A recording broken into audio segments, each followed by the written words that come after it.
Olá, meu nome é Isabela de Oliveira Assis e meu PIBIC se intitula Evidências de Validade Convergente de Instrumento Não Verbal, sob a orientação do professor Joneberg Moura de Andrade.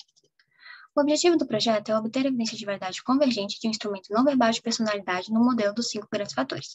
Para introduzir o tema, é necessário entender que os instrumentos não verbais permitem abranger uma maior parte da população, além de validar os resultados já existentes em instrumentos verbais. Embora a literatura tenha uma grande quantidade de estudos sobre personalidade, é evidente a utilização de itens verbais na construção da maior parte dos instrumentos de personalidade. Pasquale descreve a validade convergente como uma correlação alta entre um novo teste e um teste já validado para mensurar o construto alvo. Essa validade é o que permite aferir se o instrumento está de fato mensurando aquilo pelo qual foi criado. Para justificar esse plano de trabalho, é importante destacar que existe uma carência de instrumentos psicométricos que produzam scores fidedignos e válidos. Os instrumentos não verbais não necessitam de traduções para os itens ou estudos de equivalência linguística. Além disso, podem ser aplicados para analfabetos funcionais, imigrantes e pessoas com algum déficit de leitura ou de linguagem. O instrumento não verbal permite que se possa eliminar interpretações diferentes por conta de traduções incorretas no conteúdo de um item verbal, além de economizar em tempo e recursos.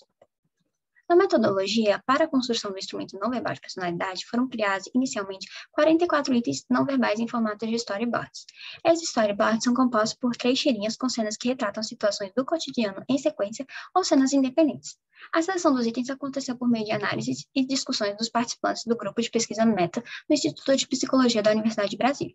Foram utilizados critérios de melhor compreensão das imagens para o extrato mais baixo da população brasileira. Depois dessa etapa, o instrumento encontrava-se com 34 itens.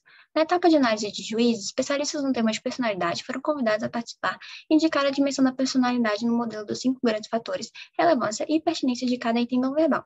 Foi utilizada a escala BF120, conhecida como o inventário dos 5 fatores de versão reduzida, para verificar a validação convergente entre o instrumento verbal e o não verbal. A amostra desse estudo foi não probabilística de conveniência e composta por 47 participantes com idades entre 19 e 72 anos. A aplicação foi online via a plataforma Microsoft Forms e a divulgação da pesquisa foi online nas redes sociais. A análise de dados aconteceu pelo software SPSS 25 e pelo Factor. A versão final do instrumento teve 25 itens e o método de extração foi o Principal Access Factoring, tendo o critério de Kaiser indicado a existência de 5 fatores.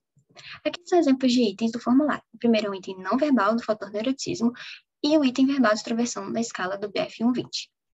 Em relação aos resultados, no instrumento não verbal, o teste KMO foi igual a 0,543, um valor crítico, e o teste Bartlett indicou a fatorabilidade da matriz de dados.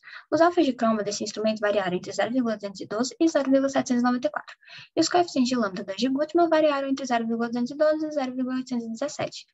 Em relação aos resultados do BF120, o teste de Bartlett foi significativo, e o KML foi igual a 0,514.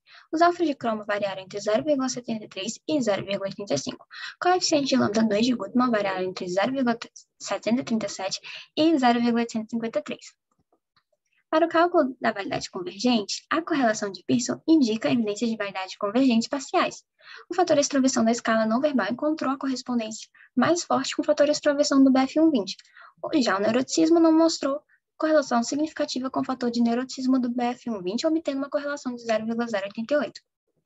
Para concluir, as associações encontradas com o instrumento não verbal de personalidade e a BF120 apontam para evidências de validade convergente que podem ser consideradas parciais. A pesquisa evidenciou a escassez de instrumentos não verbais para avaliação da personalidade, bem como a necessidade de desenvolver mais estudos concernentes a esses instrumentos.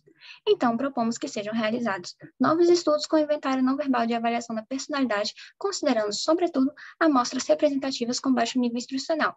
Evidências adicionais de validade são necessárias. Essas são as referências. Obrigada.